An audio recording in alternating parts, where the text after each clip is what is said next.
Hi, I'm Colette Doyle, the editor of Frontier magazine, and we're here in Amsterdam with Walter Seib, the CEO of HMSHost International. Hi, Walter. I know in Nice at the ACI conference you talked about eating being the new shopping. Can you elaborate on that for us and tell us how that might impact on the future of global travel retail sales? Hi Colette, welcome to Amsterdam. I appreciate the effort that you came over to meet us. And indeed, I was speaking about eating is the new shopping in Nice.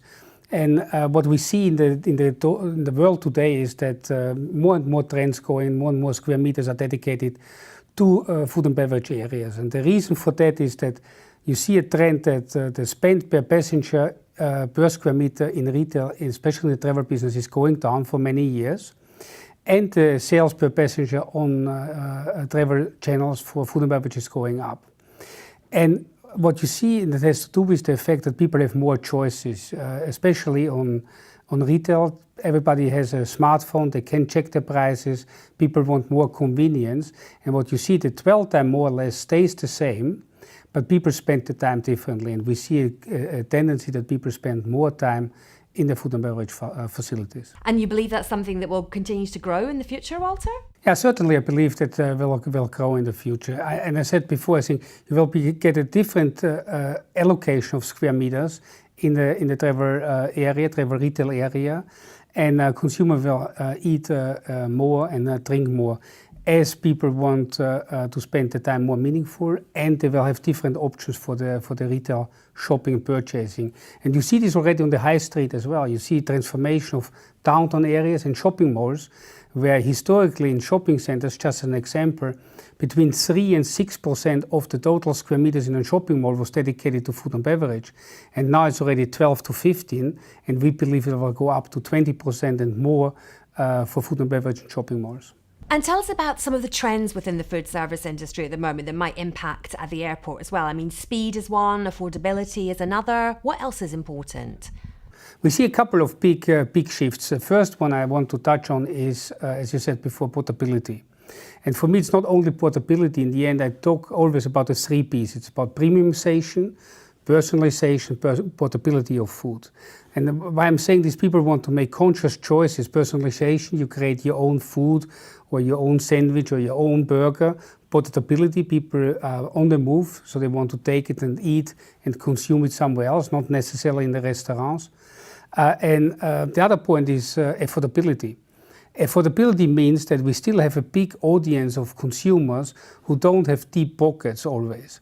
And in order to make from non-buyers buyers, we need to offer different concepts and different products at different price points in order to convince the consumer to buy food and beverage.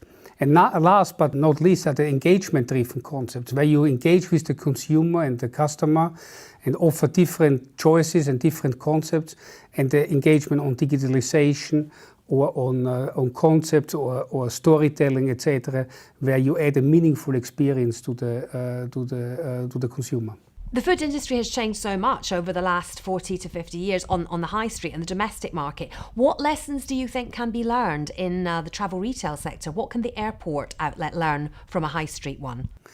Colette, thank you that you bring this point up. I think the travel retail sector really need to look what's going out in the real world and need to adapt, be more agile to the things which are changing in today's world. We're living in a very fast changing world, and I believe especially in travel retail, we still do things the old way. And a very important person on this planet once said, if you always do what you always did, you always will get what you always got. And in order, you see in food and beverage, we did a lot of changes. You know, when you go back, we had brands in airports in the 90s. Then we had chef-driven concepts. Then we have product-driven concepts. Now we go into engagement-driven concepts. You see the food and beverage being really much agile and adapted to the consumer needs. Whilst in retail, we still do the same things. And if you see high street transformation, also in retail, delivery, convenience, how to make it easy, we still need to adapt to this for the travel retail business as well. And why I'm saying this in the end, it's very simple. Our business is a simple business. Consumers have a choice not to buy. And no one of us see in the P&L a line not bought business. And in the end, and I say this many times in our company, we need to learn to think from the consumer to the kitchen and not from the kitchen to the consumer. Lovely. Thank you very much for your time today, Walter. It was my pleasure. Thank you, Colette.